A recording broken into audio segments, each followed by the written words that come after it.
it's me, Cheryl Fries, and welcome to another vlog. So ayun guys, alam ko marami po sa mga parents dyan na nagbabalak pong bigyan ng Jollibee Kiddie Party yung kanilang mga anak. So guys, itong video na to ay para sa inyo. Dahil sa video po na ito, tatalakayin po natin kung paano po mag-book sa Jollibee, kung magkano po yung magagastos ninyo, at kung paano po kayo makakatipid. Bago kayo gumorabel sa Jollibee, dapat alam nyo muna kung anong team ang bet ninyo para sa anak nyo. Si Jollibee guys, meron siyang tatlong team. Ang Jolly Town Theme Park, ang Jolly Race, at ang Fairy Tale Land. So ayan, tatlo yung team ni Jollibee. Mamimili kayo dyan. Pero guys, kung meron kayong sarili nyong team, pwede din naman. Yun nga lang, kayo na mismo yung mag-hire ng magde-decorate or kayo po mismo yung magde-decorate doon sa venue. Kasi si Jollibee, tatlo lang po talaga yung kanyang team. Si Jollibee guys, meron siyang party fee na 2,500. So ayan, pero guys, sa 2,500, meron na siyang kasamang 30 pieces na invitation, 30 pieces na party hats, ng tray, at saka 30 pieces na balloons, at 10 pieces na loot bags. Kasama na rin dyan yung pa-price ni Jollibee, yung mga pa-games niya. Sa kanila na din manggagaling yun. Pero syempre, kung bet ninyo ng additional prices, pwede rin kayo mag-provide. And then, meron ding regalo si Jollibee sa celebrant. At yung 30 minutes appearance ni Jollibee, yung Jollibee mascot, kasama yon. Sa cake guys, yung price nila nasa, hindi ako sure, pero hindi sa tataas ng 1,200. Mura lang yung cake nila, at yung cake nila, red ribbon po yon. Pero pwede din naman kayong kumuha or bumili or mag-order ng cake sa labas, at wala po siyang additional cartage fee. Wala po. And then, pwede rin po kayong mag-add ng invitation.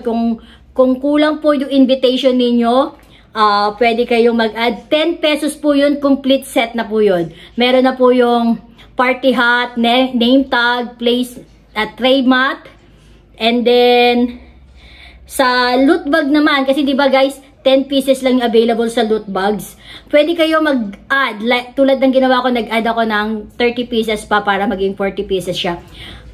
Ang per piece po ng loot bag nila ay 70 pesos. Sa step 3 naman guys, pipili kayo ng bundle meal. So, si Jollibee guys, meron siyang 4 na bundle meal. Yung kanilang bundle meal A, meron siyang kasamang spaghetti, chocolate sundae, regular fries, and drink. At ang price po nun ay 230. And then, sa meal bundle B naman po, meron siyang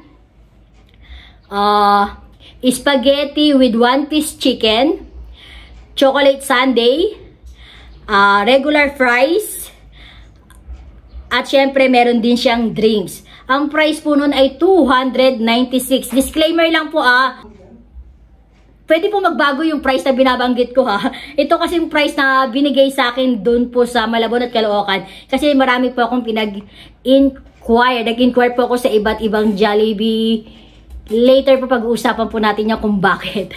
So, ayun. And then po, balik na tayo sa topic natin, yung kanilang meal bundle C.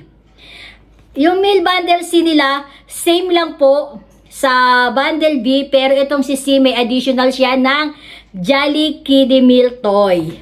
Ayan. And then yung meal bundle D po nila, ay meron po siyang spaghetti, may 1-piece chicken with rice, regular fries, sundae, at pineapple juice or kahit ano pong drinks na bet ninyo.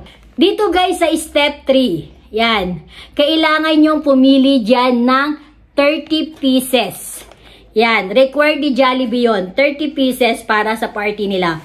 Kahit alin dyan, kahit na halimbawa 10 A, 10 B, or 30 na B, 30 na C, ganun, basta 30 pieces. So, ayun, dito na papasok kung paano tayo makakatipid. Diba guys, nakapili na kayo ng 30 pieces na bundle meal ninyo. Pwede na kayo umorder, kahit hindi na dun sa bundle meal kayo kumuha, pwede na kayo sa regular menu nila.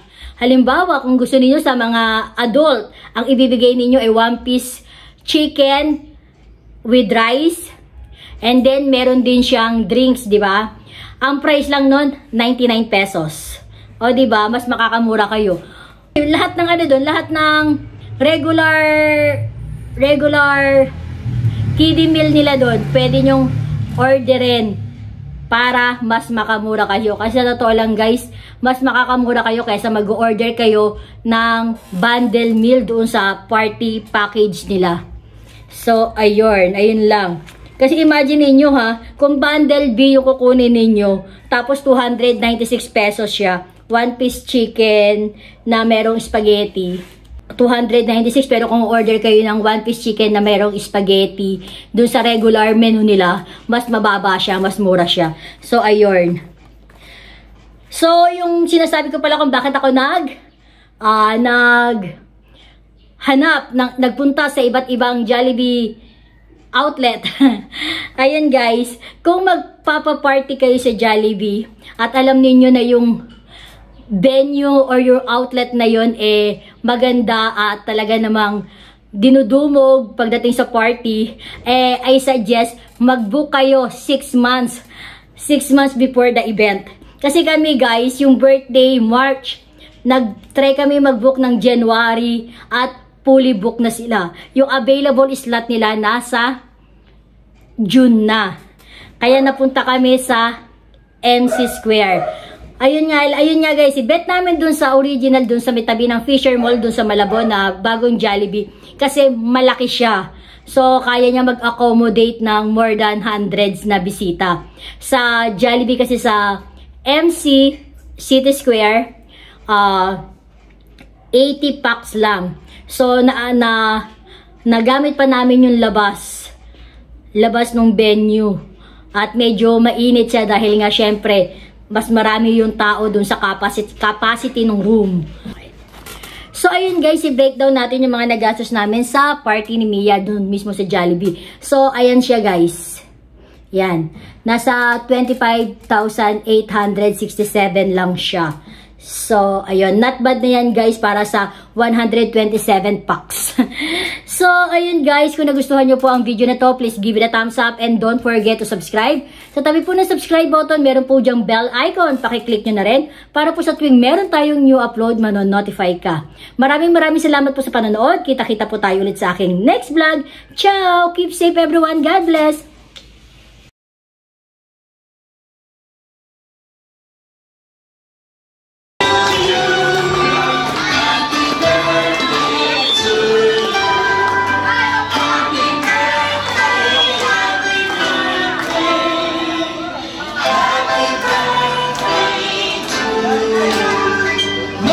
Belum. Belum mabibig ko. Ay, palakpakan naman po natin si Baby Jim,